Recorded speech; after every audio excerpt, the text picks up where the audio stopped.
Chaque nuit, elle devait coucher avec un fou, et se laver dans un cimetière pour être milliardaire. Ceci est l'histoire d'Amina, qui a cru pouvoir acheter le bonheur de son fils. Mais le prix à payer était bien plus terrible que tout ce qu'elle aurait pu imaginer. Abani, un village oublié où la poussière rouge colle aux rêves brisés et où le désespoir pousse plus vite que le mille. Ses mains calleuses pétrissaient la pâte à beignets tandis que son cœur calculait. 10 beignets vendus égale un peu de sucre. 20 beignets égale des œufs. 50 beignets égale peut-être des médicaments. Mais elle n'arrivait jamais à 50. Sur le bord de la route poussiéreuse, le soleil tapait si fort que la sueur mélangée à la poussière dessinait des traces sur son visage. Les voitures de riches passaient sans s'arrêter, leurs occupants la regardant à peine. Parfois, un camion s'arrêtait et le chauffeur lui achetait 2 ou 3 beignets. Ses petits succès la faisaient sourire, mais son sourire ne durait jamais longtemps. Le soir, en rentrant, ses épaules portaient le poids de la journée. Kofi courait vers elle en criant « Maman !». En le serrant, elle pouvait compter chaque côte sous ses doigts. Il grandit si vite, mais il ne grossit pas, pensait-elle avec angoisse. Sa mère, Aïcha, toussait sans arrêt sur sa natte usée. Ses yeux étaient devenus vitreux. Les médicaments coûteraient 20 000 francs par mois, avait dit le médecin. Une somme impossible. Maman, mon ventre crie, disait Kofi chaque soir en se blottissant contre elle. Ces mots transperçaient Amina comme des couteaux. Elle le berçait en chantant une vieille chanson que sa propre mère lui avait apprise, mais les paroles semblaient vides et inutiles face à la fin réelle. Ce vendredi maudit, le ciel s'assombrit soudainement. Des gouttes grosses comme des pièces de monnaie commencèrent à tomber, puis ce fut le déluge. Amina se réfugia sous un grand baobab, regardant désespérément sa marchandise se détremper dans la boue. Toute la journée, pas un seul client. Quand elle rentra, trempée et frigorifiée, sa mère l'appela d'une voix à peine audible. « Amina, ma fille, approche-toi !» Elle s'agenouilla dans la terre battue, prenant la main froide de sa mère entre les siennes. « Protège ton fils. » Halta Aïcha, ses yeux s'agrandissant soudain. La terre. Elle réclame toujours son dû. Ta grand-mère, elle a essayé de résister, mais ils sont trop forts. Ses doigts serrèrent convulsivement la main d'Amina. Je les vois maintenant, les vers dans la terre. Ils brillent dans le noir, ils viennent pour moi. Puis ses yeux se figèrent, fixant le toit de chaume comme si elle y voyait quelque chose d'horrible. Son dernier souffle s'échappa dans un râle. Enterrer sa mère derrière la case fut une torture. Les voisins vinrent par devoir, mais leurs gestes étaient mécaniques, leur regard évitait Amina. Elle entendait leur chuchotement. Encore une Traoré. La malédiction continue. Sa grand-mère est morte folle à crier dans la nuit, sa tante s'est pendue. Cette famille est maudite. Mieux vaut ne pas s'en approcher. Cette même nuit, alors qu'Amina pleurait silencieusement, Kofi se mit à trembler de fièvre. Son front était brûlant, son petit corps secoué de frissons. Au dispensaire, l'infirmier prit sa température et secoua la tête gravement. Malaria sévère. Il faut des médicaments tout de suite. 50 000 francs pour le traitement complet.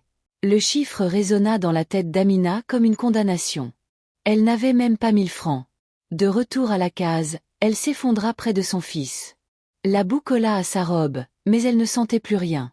Seul comptait le visage pâle de Kofi, ses lèvres desséchées, ses paupières closes. « Mon bébé, mon trésor !» sanglotait-elle en caressant ses cheveux mouillés de sueur. Puis la colère monta en elle, une colère noire et désespérée contre l'univers entier. Elle se releva d'un bond, les poings si serrés que ses ongles entamaient sa paume, et hurla vers le ciel étoilé. « Prenez-moi! Prenez tout ce que j'ai! Ma santé, ma jeunesse, ma vie! Mais sauvez mon fils! Je donnerai mon âme au diable s'il le faut. » Comme en réponse à son cri, une silhouette émergea de l'ombre. C'était Binta, la vieille voisine que tout le monde évitait. Personne ne savait son âge exact. Certains disaient qu'elle avait toujours été là. Ses mains étaient toujours couvertes d'une terre noirâtre, comme si elle venait de creuser. « Le diable est un étranger, murmura-t-elle de sa voix rauque. Mais les anciens dieux de cette terre, eux comprennent nos souffrances. Ils connaissent la faim, la maladie, le désespoir. » Elle s'approcha, et son haleine sentait les racines amères et la terre humide. « Va voir Suleiman. Près de la rivière aux esprits, là où les arbres ont des visages. Mais sois prudente, ma sœur. Son remède est pire que tous les maux. » Alors qu'elle se retournait pour partir, elle ajouta par-dessus son épaule. « Et demande-lui comment ta mère est vraiment morte. Pas de la maladie, mais du prix à payer. » Ces derniers mots glacèrent le sang d'Amina. Que savait Binta? Qu'y avait-il derrière ces mystères? Mais la fièvre de Kofi empirait. Son petit corps brûlait entre ses bras. Elle n'avait pas le choix. Le chemin vers la case de Souleymane serpentait à travers une forêt dense où la lumière du jour pénétrait à peine. Les arbres semblaient chuchoter entre eux, leurs branches formant comme des doigts crochus. Plus Amina avançait, plus l'air devenait lourd et difficile à respirer. La case elle-même n'avait pas de porte, juste une ouverture béante qui ressemblait à une bouche noire prête à dévorer quiconque s'y aventurait. Des symboles étranges étaient gravés sur les murs, des spirales qui semblaient bouger quand on les regardait de côté. En entrant, une odeur complexe prit Amina à la gorge. Terre mouillée et pourrie, herbe rare au parfum entêtant, et cette odeur métallique distinctive, du sang séché. Souleymane était assis au centre de la pénombre, immobile comme une statue. Il était si vieux que sa peau ressemblait à de l'écorce craquelée, et ses yeux laiteux regardaient droit devant eux sans voir. Autour de lui, un musée macabre, des statuettes aux yeux de coquillage qui semblaient suivre chaque mouvement, des crânes d'animaux empilés, des colliers de dents humaines qui tintaient doucement dans le silence. Tu portes l'odeur de la peur, fille de Traoré, gronda Théil sans tourner la tête. Sa voix était comme le grattement des racines sur la pierre. Gai et haut, l'esprit de la terre affamée, sent ton désespoir à des kilomètres. Il peut tout te donner, la richesse, la santé pour ton fils, le pouvoir. Mais il prendra tout ce que tu as en retour. Et il prendra bien plus que tu ne pourrais l'imaginer. Pour ouvrir la voie, il faut un don de sang. Pas une goutte. Un flot. Le sang est la mémoire du corps, l'essence de la vie. Géo veut se souvenir de toi, veut goûter ton être. Il lui tendit une lame de pierre noire, étrangement froide au toucher, qui semblait absorber la chaleur de sa main. Ta main droite. La paume. Fais couler ton sang dans ce bol jusqu'à ce que je te dise d'arrêter. La douleur fut vive et brûlante quand la pierre trancha sa chair. Mais le plus terrifiant fut le moment où son sang rouge vif toucha le fond du bol en terre cuite. Le liquide fut aspiré avec un léger sifflement, comme si une bouche invisible le buvait avec avidité. Le sol trembla imperceptiblement, et un gémissement étouffé sembla monter des profondeurs de la terre. Souleymane sourit, dévoilant des dents noircies et usées. Bien. Maintenant, voici le prix de la richesse. Chaque nuit, tu partageras ton lit avec Mbali, l'esprit errant, le mari d'ombre. Chaque nuit, tu iras laver sa souillure dans le cimetière des anciens. Et chaque pleine lune, tu reviendras ici, pour un nouveau don. Amina, la tête lui tournant, la main enflée et douloureuse, signa de son sang encore tremblotant un parchemin rugueux qui sembla boire l'encre écarlate avec voracité. En sortant de la case, étourdie et chancelante, son pied heurta quelque chose à moitié enterré près de l'entrée. C'était un petit collier en terre cuite, en forme de sangsue allongé aux yeux perçants. Exactement comme celui que portait toujours Binta. En le déterrant, ses doigts rencontrèrent autre chose. Un morceau de tissu décoloré, déchiré, mais reconnaissable entre mille. Le tissu de la robe que sa mère portait le jour de sa mort, celui qu'elle avait elle-même cousu pour elle. Le cœur battant à tout rompre, la révélation frappa Amina comme un coup de poing. Sa mère était venue ici avant de mourir. Binta l'Y avait conduite. La mort de sa mère n'était pas naturelle. Elle avait payé le prix d'un pacte similaire. Et maintenant, Amina suivait le même chemin, tombant dans un piège familial dont elle ignorait tout. Le lendemain, comme par magie noire, les nouvelles commencèrent à arriver. Un homme en costume cravate vint lui annoncer qu'un oncle dont elle ignorait totalement l'existence était décédé dans un accident de voiture, lui léguant une immense fortune. L'argent commença à affluer de partout. Des millions sur ses comptes en banque, puis des milliards. Investissements miraculeux, loterie gagnée, entreprise florissante du jour au lendemain. Mais chaque chèque, chaque virement était accompagné d'un frisson glacé qui lui parcourait l'échine. Les billets de banque eux-mêmes semblaient froids au toucher et dégageaient une légère odeur de terre humide et de métal rouillé. Ils quittèrent Abani pour une villa monumentale en ville, une forteresse de marbre et de verre équipée de toutes les technologies modernes. Mais malgré le luxe apparent, la maison restait étrangement froide, peu importe la chaleur extérieure ou le réglage du chauffage. Kofi fut soigné comme par enchantement. Les meilleurs médecins du pays le prirent en charge, et la malaria disparut en quelques jours. Il avait maintenant des montagnes de jouets, des armoires pleines de vêtements propres et élégants, de la nourriture en abondance. Mais il commença à faire des dessins de plus en plus bizarres, des hommes-ombres aux membres trop longs qui semblaient danser, et une forme massive, rampante, sous la terre, avec des yeux perçants et une bouche grande ouverte. Mais chaque nuit, à minuit pile, Le prix de la richesse se rappelait brutalement à elle. L'air devenait soudainement glacial, et une odeur de terre pourrie et de chair en décomposition envahissait la pièce, lui soulevant le cœur. Mbali apparaissait alors, une silhouette d'ombre aux membres disloqués qui se ressoudaient dans un bruit d'os froissés, un son qui la faisait frissonner d'horreur. Chaque jour, elle devait coucher avec un fou. Ce n'était pas une étreinte, mais une violation de tout son être, une souillure de son âme. Des doigts froids comme la racine traçaient des symboles anciens sur sa peau, lui murmurant des secrets qui la faisaient frissonner d'horreur. Ton arrière-grand-père a vendu son frère pour un sac de sel. Ta lignée est bâtie sur la trahison.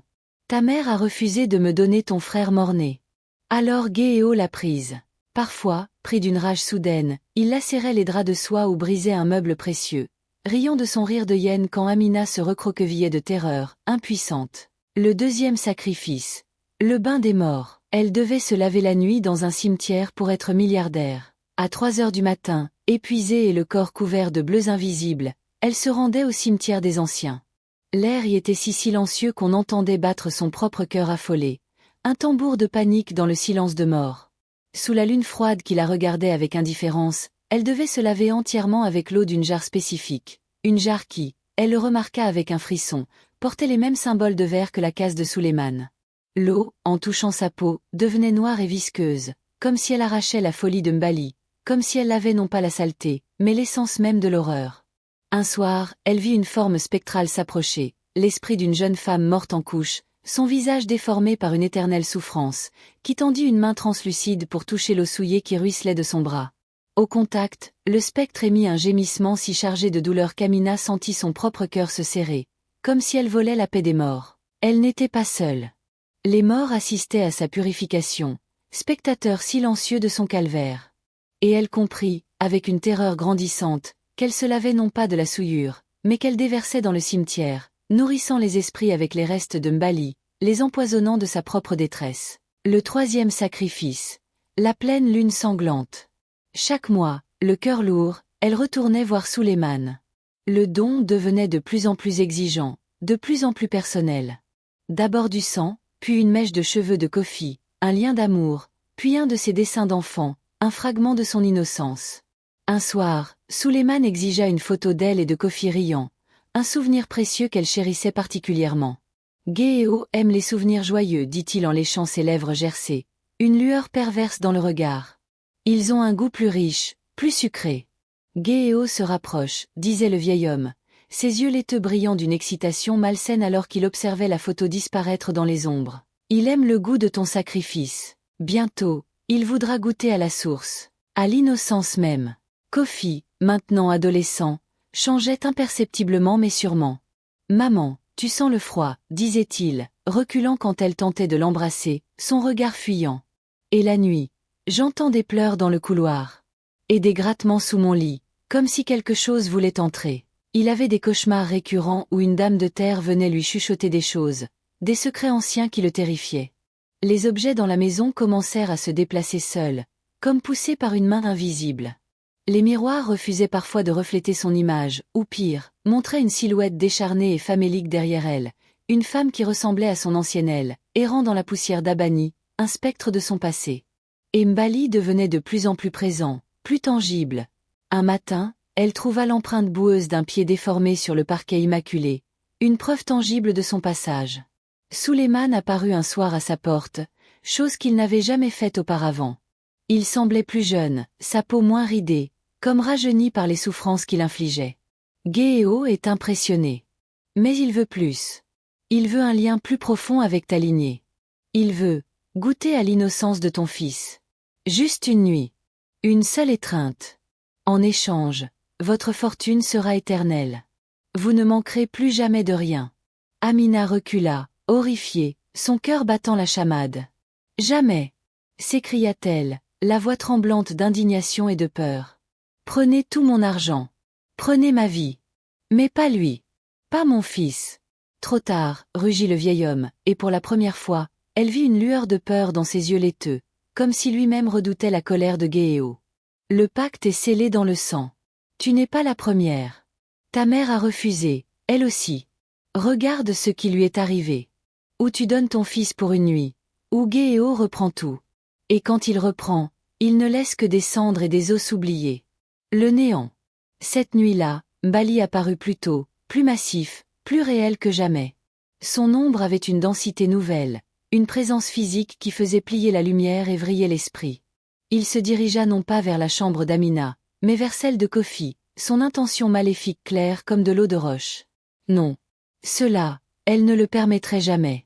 L'amour maternel, plus fort que la peur, plus fort que la raison, explosa en elle. Amina se jeta sur lui, hurlant, griffant l'air glacé qui le constituait. « Vous ne l'aurez pas. Je sais pour ma mère. Je sais pour Binta. » Une force terrible les projeta contre le mur, et la maison trembla comme sous l'effet d'un séisme, les murs se fissurèrent, et des gémissements montèrent des fondations, comme si la terre elle-même souffrait. Dans la chambre, Kofi, réveillé en sursaut, hurla de terreur en voyant sa mère lutter contre une ombre monstrueuse. Dans son cri, il appela « Grand-mère, aide-nous !» Et quelque chose répondit. Un souffle froid parcourut la pièce. Du sol de la chambre, une forme pâle et vaporeuse émergea à l'esprit de la mère d'Amina, son visage marqué par une détermination farouche, ses yeux brûlants d'un amour éternel. Elle se jeta sur Mbali avec un silence terrifiant, lui griffant son essence d'ombre avec une force surnaturelle. Dans la lutte, l'ombre de Mbali se déchira, et Amina vit, pendant une fraction de seconde, ce qu'il y avait à l'intérieur, non pas un esprit, mais une colonie grouillante de sangsues pâles et aveugles, agglutinée autour d'un noyau de pure avidité, une horreur sans nom. Puis, le silence. Un silence de mort, lourd et oppressant. Amina rouvrit les yeux, son corps endolori. Elle était agenouillée, dans la poussière d'Abani. Plus de villas. Plus de luxe. Plus de richesse. Elle portait à nouveau ses vieux haillons, et la poussière collait à sa peau moite. À côté d'elle, Kofi, redevenu un enfant de 6 ans, grelottait de fièvre, son petit corps frêle secoué de tremblements. « Maman, j'ai soif », murmura-t-il d'une voix faible, ses yeux vitreux cherchant les siens. Souleymane était là, son visage un masque de déception froide, mais aussi de peur, comme s'il avait affronté quelque chose au-delà de son contrôle. « Tu as brisé le pacte. Tu as invoqué des liens plus forts que la fin de Géo. Noble. Mais stupide. Géo reprend ce qui lui appartient. Et il prend un intérêt. » Il claqua des doigts. Un froid mortel traversa Amina, comme si on lui arrachait une partie de son âme. La mémoire de Kofi fut lavée. Il ne se souviendrait de rien, ni de la richesse, ni de la peur, ni de l'horreur. Mais pour Amina, aucun oubli. Seulement le souvenir vivant de chaque nuit d'horreur, de chaque sacrifice, et de tout ce qu'elle avait perdu. Et pire, elle sentit une faim nouvelle, une faim qui n'était pas la sienne, commencer à grandir au fond de son ventre, une faim qui appartenait à Géo, et qui ne la quitterait jamais. Aujourd'hui, une folie erre près du cimetière des anciens. Une femme aux vêtements en lambeaux, aux cheveux emmêlés et aux ongles ensanglantés, qui creuse la terre avec une obsession maladive, murmurant des chiffres, les numéros de comptes bancaires qui n'existent plus, les codes secrets d'un paradis perdu.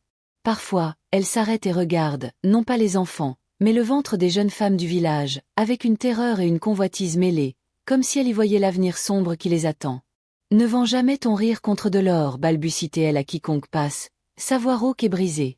L'or est froid, si froid. Il ne réchauffe pas les nuits. Il ne serre pas dans ses bras. Il vous dévore de l'intérieur, lentement, sûrement. » Kofi, adulte aujourd'hui, passe parfois pour lui donner de la nourriture, poussé par une pitié incompréhensible. Il a pitié de cette folle qui le regarde avec une intensité qui le trouble étrangement, comme si leurs âmes étaient liées par un secret qu'il ne peut saisir. Il a une vie normale, ou du moins il le croit, mais il est hanté par des rêves de verre pâle et d'une femme qui pleure, des cauchemars qui le réveillent en sueur. Et il est fiancé à une jeune fille du village, innocente et joyeuse. Récemment, Binta, très vieille maintenant, son corps courbé par le poids des années et des secrets, est venue lui offrir un cadeau de mariage. Un petit collier avec une sangsue de terre cuite, un sourire énigmatique aux lèvres. Ce que Kofi ignore, c'est que sa fiancée, Fatima, commence à avoir des soucis d'argent. Son père est malade, les dettes s'accumulent. Et Binta, la gardienne des anciens pactes, observe la jeune femme avec intérêt, attendant le moment où le désespoir la poussera à son tour vers la case de Souleymane. Cette histoire est devenue une légende, un conte pour mettre en garde les cœurs avides. Mais l'histoire n'est pas finie. Elle se répète, inlassablement, comme un cycle maudit. Écoutez bien, vous qui rêvez de richesse rapide, vous qui pensez que le bonheur s'achète. La véritable richesse n'a pas de prix sur les marchés. Elle ne brille pas, Elle ne claque pas au vent. C'est la chaleur d'une étreinte au réveil, la paix d'une conscience tranquille, la liberté de posséder son âme et son corps.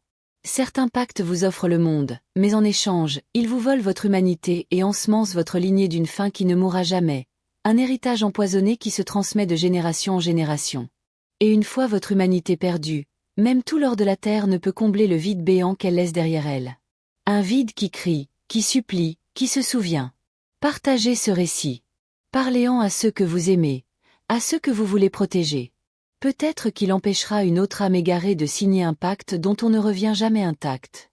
Ou peut-être est-il déjà trop tard pour l'un d'entre vous, et entendez-vous déjà l'appel de la terre.